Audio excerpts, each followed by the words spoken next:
Olá, que bom ter você aqui comigo. Eu estava refletindo sobre uma questão, sobre um questionamento, que na verdade não tem nada de novo, é bastante antigo. E o questionamento é: por que é que as pessoas sofrem? Por que é que nós, humanos, sofremos? Como somos seres complexos, eu penso que muitas sejam as possibilidades de resposta. Mas o que eu vou trazer para falar com você aqui nesse vídeo me parece ser de relevância prioritária. E é o fato de que a espiritualidade predomina sobre todas as demais áreas da vida de um ser humano, da vida de uma pessoa. E, sendo isso verdade, significa que a questão espiritual vai afetar todas as áreas da vida dessa pessoa. E se há algum desequilíbrio, se há algum desajuste relativo à espiritualidade dessa pessoa, isso significa que todas as outras áreas da sua vida serão afetadas.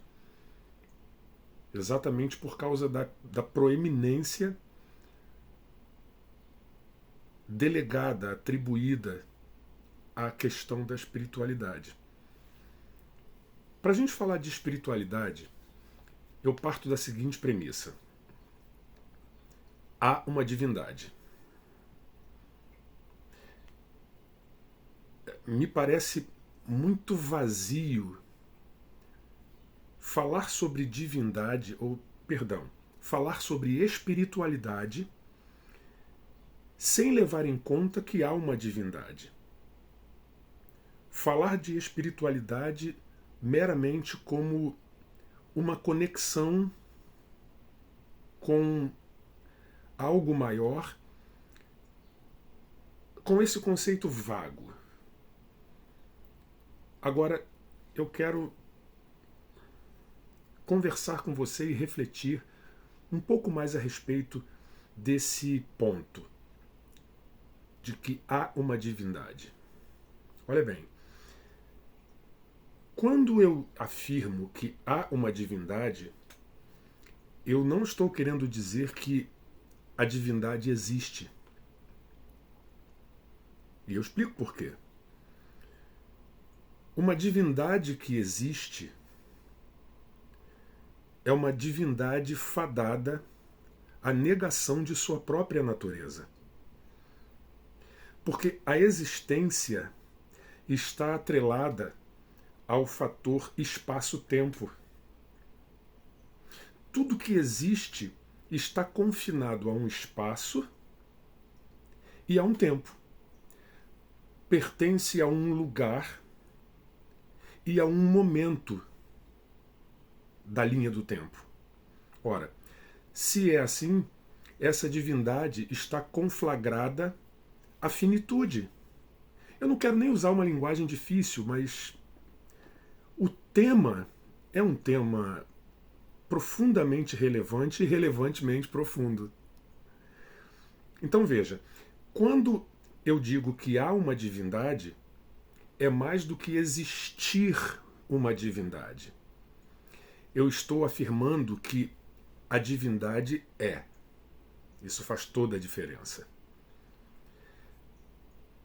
Uma vez que a divindade é, ela não está confinada a um espaço nem a um tempo. Ela está num nível que extrapola essas limitações. Eu vou ilustrar esse ponto da minha fala com a seguinte ideia. Vamos pensar na rede elétrica. De algum lugar vem essa energia, que nós chamamos de energia elétrica. Vindo de algum lugar, ela chega a um determinado ponto onde temos um interruptor. E com esse interruptor, nós realizamos a conexão da energia com algum elemento, por exemplo, uma lâmpada. Imagine uma lâmpada na sua casa. Quando você liga o interruptor, você conecta essa lâmpada, esse elemento interno à sua casa, à fonte de energia. Por assim dizer, quando você faz isso, você dá vida a esse elemento. Você dá vida à lâmpada. Então, o interruptor é esse elemento de conexão entre a fonte da energia e o elemento que, recebendo essa energia, passa a ter vida, por assim dizer. Qualquer elemento desconectado da fonte morre. Eu espero que você seja carinhoso, ouça de maneira caridosa para entender a ilustração que eu faço. Esses elementos internos à sua casa, seja a TV, seja o liquidificador, seja a geladeira, seja a fritadeira, a air fryer, né? Esses elementos estão mortos se eles não forem conectados à fonte. Então, imagine, quando falamos da divindade, nós estamos falando exatamente da fonte de toda a vida.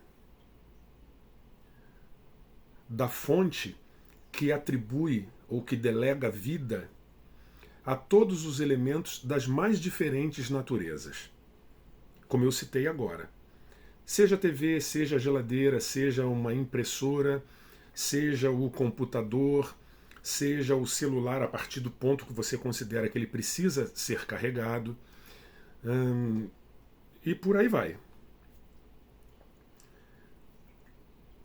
Em se tratando de ser humano, nós necessitamos da reconexão com a fonte para que tenhamos vida. É como se a nossa casa interna estivesse cheia de aparelhos com potencial para pronto uso. Mas se nós não fizermos a reconexão com a fonte, todos esses aparelhos estão ou estariam mortos. Imagine todas as potencialidades de uma pessoa. Ainda que sejam coisas ainda não em execução, são potenciais dessa pessoa. E a desconexão com a fonte não permite que ela expresse toda a riqueza que poderia trazer vida a essa casa interna, onde muitos aparelhos estão mortos. Agora, imagine você vivendo um quadro em que um verdadeiro apagão aconteceu, nenhum aparelho funciona, não há luz acesa em sua casa à noite, não há como ligar o micro-ondas, não há como usar o liquidificador, não há como ligar a TV, não há como carregar o celular. Tanta coisa morta, não é verdade? Agora imagine se nesse momento de caos, de crise, alguém bate à sua porta e oferece a reconexão da sua casa à fonte, como um presente. Sem custo. Que tipo de sentimento você sentiria ou teria nesse momento? Que pensamentos subiriam à sua cabeça ao receber essa oferta? É uma reflexão interessante, não é?